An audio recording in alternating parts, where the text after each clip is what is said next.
মাত্র ৫ টাকা খরচ করেই ৪০ টাকার হোয়াইট ভিনেগার বাসায় বসেই তৈরি করে নিতে পারবেন।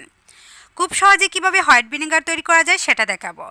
আমরা যারা রেসিপি করি বা ইউটিউবে কাজ করি তাদের হোয়াইট ভিনেগার বেশি প্রয়োজন হয়। আমরা অনেক আচারে অনেক খাবারে হোয়াইট ভিনেগার ব্যবহার করে থাকি। নিত্য প্রয়োজনীয় একটি জিনিস যেটা ছাড়া অনেক রান্না আছে অস্বয়ংসম্পূর্ণ। তো আজকে ৫ টাকা খরচ করে কিভাবে ৪০ টাকার হোয়াইট ভিনেগার ঘরে বসে তৈরি করতে পারবেন সেটা দেখাবো। আশা করছি আজকের রেসিপিটা অনেক অনেক ভালো লাগবে এবং অনেক আপুদের কাছে অনেক উপকারেও আসবে। আসসালামু আলাইকুম, welcome back to my channel. আমার চ্যানেলে আরও নতুন একটি ভিডিও দেখার জন্য সবাইকে ওয়েলকাম জানাচ্ছি। আশা করছি যে যেখান থেকে আমার ভিডিওগুলো দেখছেন সবাই অনেক ভালো আছেন, সুস্থ আছেন। আমি আলহামদুলিল্লাহ আপনাদের সকলের দোয়া এবং আল্লাহর রহমতে অনেক অনেক ভালো আছি। হোয়াইট ভিনেগারটা তৈরি করার জন্য এখানে কি কি নিচ্ছি সেটা ভালোভাবে লক্ষ্য করুন, তাহলে আপনি বুঝতে পারবেন কিভাবে তৈরি করতে হয়। মাত্র ৫ টাকা খরচ করে আপনি পারবেন ৪০ টাকার হোয়াইট ভিনেগার তৈরি করে নিতে। এখানে আমি দুটি বোতল দেখাচ্ছি, একটার দাম হচ্ছে ৭০ টাকা আর একটা দাম হচ্ছে ৪০ টাকা। তো আমি ছোট বোতল দিয়ে তৈরি করে দেখাবো ৫ টাকা খরচ করে কিভাবে ৪০ টাকার হোয়াইট ভিনেগার তৈরি করা যায়। এই যে ছোট বোতলটা দেখাচ্ছি এটার দাম হচ্ছে ৪০ টাকা। তো আজকে ৫ টাকা দিয়েই আমি এরকম ৪০ টাকার এক বোতল হোয়াইট ভিনেগার তৈরি করে দেখাবো, যা আপনার খুবই নিত্য প্রয়োজনীয় কাজে ব্যবহার করতে পারবেন। আমার বাসায় হোয়াইট ভিনেগার প্রচুর পরিমাণে লাগে, সেজন্য আমি নিজের হাতে হোয়াইট ভিনেগারটা তৈরি করে ব্যবহার করার চেষ্টা করি, তাহলে অনেক পরিমাণ টাকা বেঁচে যায়। এখন এখানে আমি ৩০০ গ্রামের একটি কাঁচের গ্লাস নিয়েছি, সেই সাথে লবণ নিয়েছি।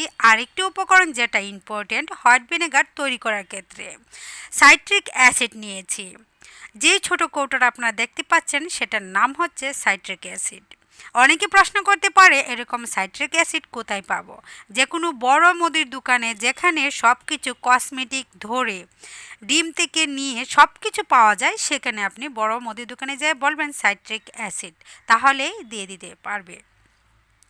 এইখানে আমি লবণ নিয়েছি, খাবার যে লবণ আমরা সব সময় রান্নার খাবারে যে ব্যবহার করে থাকি সেই লবণটাই।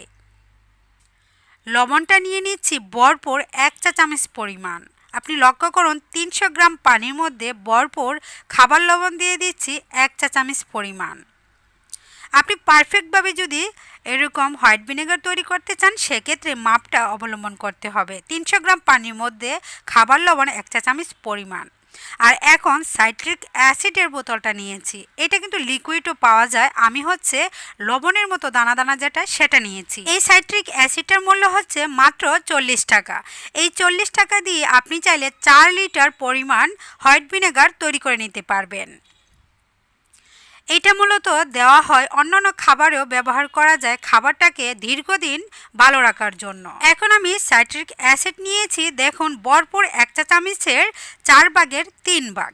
এই মাপটা অবশ্যই লক্ষ্য রাখুন, ৩০০ গ্রাম পানির মধ্যে ভরপুর ১ চা চামচের ৪ ভাগের ৩ ভাগ দিবেন, তাহলে পারফেক্ট একটি হোয়াইট ভিনেগার তৈরি হবে। এইখানে বোতলের মধ্যে ৮ ভাগের ১ ভাগ আমি দিয়েছি, ৫ ৮ ৪০, ৮টা ভাগ করার পর ৫ টাকা এখানে আমি সাইট্রিক অ্যাসিড দিয়েছি। ৩০০ গ্রাম পানির মধ্যে মাত্র ৫ টাকার অ্যাসিড দিলে তৈরি হয়ে যাবে হোয়াইট ভিনেগার। এইখানে আর কোনো কিছু দেওয়ার প্রয়োজন নেই, তবে এটাকে দুদিনের জন্য রেখে দিতে হবে তৈরি হওয়ার জন্য। এখন ভালোভাবে দুইটি উপকরণ মিশিয়ে নিতে হবে। মিশিয়ে নিয়ে সাথে সাথে আপনি কিন্তু খাবারে অথবা যে কোনো ক্লিনিং কাজে ব্যবহার করতে পারবেন না। অবশ্যই দুদিনের জন্য বোতলে ভরে ভালোভাবে জাকিয়ে রেখে দিতে হবে হোয়াইট ভিনেগার তৈরি হওয়ার জন্য। আপনি যখনই তৈরি করবেন তখনই বুঝতে পারবেন, দুদিন পর্যন্ত এটার কার্যক্ষমতা কিন্তু তৈরি হবে না। এটাকে ২ দিন পরই আপনি ব্যবহার করতে পারবেন, তাহলে সঠিক যে গুণাগুণ সঠিক যে কাজ সেটা আপনি করতে পারবেন। ভালোভাবে আমি কাঠির সাহায্যে মিশিয়ে নিয়েছি, এখন বোতলে ভরে নিব। দেখলেন তো খুব সহজেই হোয়াইট ভিনেগার বাসায় বসেই তৈরি করা যায়। মাত্র ৫ টাকা খরচ করে আমি ৪০ টাকার হোয়াইট ভিনেগার তৈরি করে নিয়েছি। এরকম সাইট্রিক অ্যাসিডের ৪০ টাকার বোতল দিয়ে আপনি চাইলে ২ লিটার পরিমাণ হোয়াইট ভিনেগার তৈরি করে নিতে পারবেন।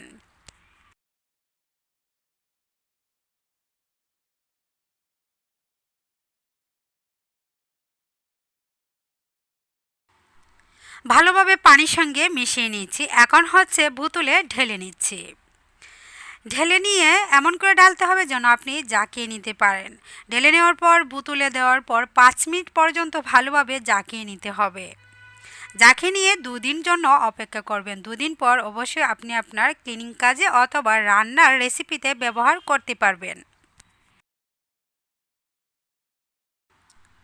আমি যখন ঢুকিয়েছি একেবারে সম্পূর্ণ ভরে গিয়েছিল, তো জাকাতে পারছিলাম না, সেজন্য আবারও মুখ খুলে পানিটা একটু ঢেলে নিয়েছি, ঢেলে নিয়ে তারপর ঝাঁকিয়ে নিয়েছি। দেখুন 40 টাকার এই বোতলটা আমি এক বোতল তৈরি করে নিয়েছি খুব সহজে। এইখানে বিভিন্ন ধরনের অ্যাসিডের প্রয়োজন নেই, শুধু 2টি উপকরণ আর সাথে আছে পানি। তবে পানিটা অবশ্যই ভালো করে ফুটিয়ে ঠান্ডা করে তারপর এটা তৈরি করবেন। আয়রনের পানি দিয়ে আপনি হোয়াইট ভিনেগার তৈরি করবেন না, তাহলে তার ধারণ ক্ষমতা এবং তার গুণাগুণ নষ্ট হয়ে যাবে। অবশ্যই আয়রন মুক্ত পানি দিয়ে হোয়াইট ভিনেগারটা তৈরি করতে হবে। আপনিও হয়তো বা ফিল্টার করে নিতে পারেন অথবা পানি ফুটিয়ে ছেঁকে নিতে পারেন, তাহলে হোয়াইট ভিনেগারটা খুব সুন্দর সাদা থাকবে এবং দেখতে এবং তার কার্যক্ষমতা ভালো থাকবে। ভালোভাবে ঝাঁকিয়ে নিয়েছি। এখন 2 দিনের জন্য আমি অপেক্ষা করব। 2 দিন পর থেকে আমি এটা ক্লিনিং কাজে ব্যবহার করতে পারবো। আজকের এই ভিডিওটা দেখার পর যদি ভালো লেগে থাকে অবশ্যই আপনারা বাসায় বসেই কিন্তু 5 টাকা খরচ করে হোয়াইট ভিনেগার তৈরি করতে পারবেন। আজকের ভিডিওটি দেখার পর কতটা উপকারে আসলো, কতটা আপনারা বুঝতে পারলেন অবশ্যই আমাকে কমেন্ট করে জানাবেন। ভালো লাগলে লাইক কমেন্ট করে আমার চ্যানেলের সাথেই থাকবেন। আর সবসময় যারা আমাকে সাপোর্ট করছেন, কমেন্ট করছেন, উৎসাহিত করছেন, তাদেরকে জানাই অসংখ্য অসংখ্য ধন্যবাদ। আজকের মতো আমি এখানে বিদায় নিয়ে নিচ্ছি। সবাই ভালো থাকবেন, সুস্থ থাকবেন, সবাই সবার জন্য দোয়া করবেন। আল্লাহ হাফেজ।